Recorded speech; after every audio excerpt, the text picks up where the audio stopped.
What's up everyone, Soldier First Class here. In today's mission, we've got some huge Final Fantasy VII Remake news. We've got new details of our pre-order DLC summons, a brand new character, a look at side quest, and some new screenshots. In an article via PlayStation Blog, Square Enix released several screenshots that gave us our first official look at the HD renders of Red 13 and Hojo. I made a video a couple days ago about the Red 13 renders as they were shown at the Skytree event in Tokyo. The HD render of Hojo looks great too, but definitely not as amazing as the Red 13 ones. We then got a look at Tifa's combat, but we'll get to that later as I really want to talk about the side quest and exploration that was revealed. Cloud will put his mercenary skills to the test in a side quest feature known as Mercenary Quests. He'll receive these from people all over Midgar, including shop merchants. The article states he'll be asked to deal with anything from dealing with troublesome monsters to finding lost cats. It appears we can take up to 6 side quests at once, as the screenshot here shows 4 current quests and 2 empty slots. They're called Chadley's Report, Rat Problem, Nuisance in the Factory, and Lost Friends. We'll get into who Chadley is in a minute, but it appears that quests will be highlighted by the NPC they were given by. You can choose to track a selected quest and view the objective from the map itself. There are also slots that look like materia slots on the picture of the quest, which could mean the amount of objectives needed to complete it. In the next screenshot here, the article states that Cloud is tasked with dealing with a few drakes, which takes place in a factory-like location. Speaking of the drake, these appear to be new enemy types as I looked at the enemy list from the original game, and drakes are nowhere to be found.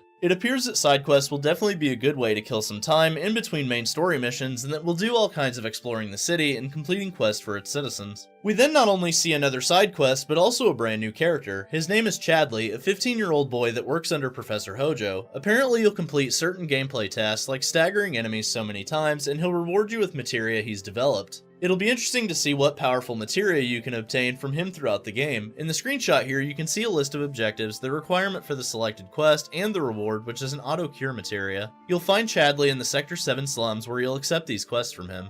It appears that the materia you'll receive will be connected to the lore of the quest, which is a really nice touch. The mission states, the extreme conditions in which certain monsters thrive have provided them with unique curative abilities. My aim is to harness this skill in the form of materia. Assess enemies to provide further intel. You then need to assess 2 enemy types in which the reward is the auto-cure materia. This connects what you do to the reward of the quest and makes what you're doing feel way more rewarding than receiving a random piece of loot. This is a very welcome addition to the game's side quest system.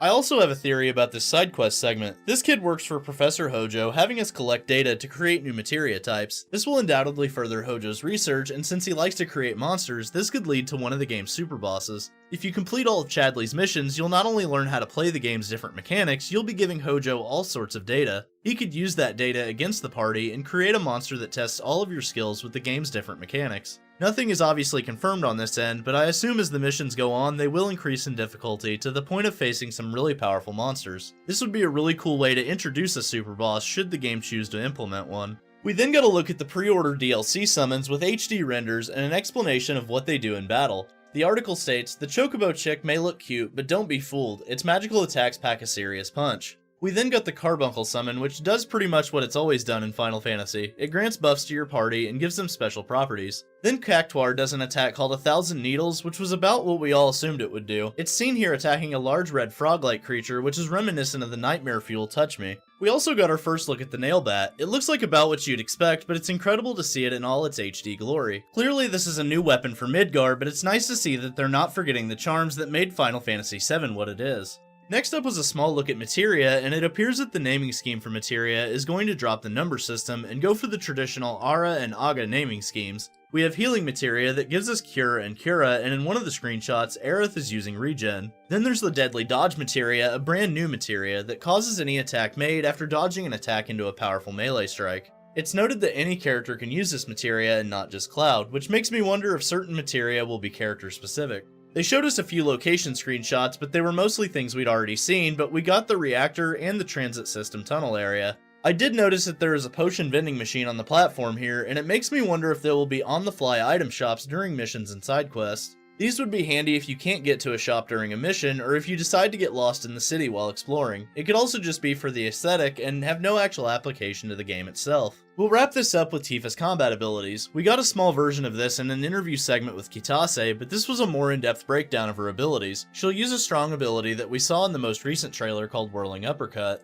This attack launches an enemy upwards into the air, which I'm assuming will allow us to juggle enemies, much like a fighting game or a Devil May Cry game. We then get Omni Strike, where Tifa will charge into an enemy with a powerful shoulder thrust. We then get Rise and Fall, where Tifa attacks with a flurry of kicks and finishes with a powerful punch. We also got a look at one of her ATB abilities known as True Strike. This attack hits the enemies directly in front of her and can finish them off with a powerful kick. Overall, we got a lot of information, but it's nice to know that exploration is definitely confirmed. A lot of people have speculated that the game would be linear, but from this new information, it would appear that that's not the case. I'm also happy to see new characters implemented in a natural way that not only rewards the players for their actions, but adds to the world building of Midgar. I've said for a long time that to create a living, breathing Midgar, it would need to start with its NPCs, and it looks like Final Fantasy VII Remake appears to do just that. So what did you think of the new screenshots, soldiers? Are you happy to see some exploration revealed and side quests to do?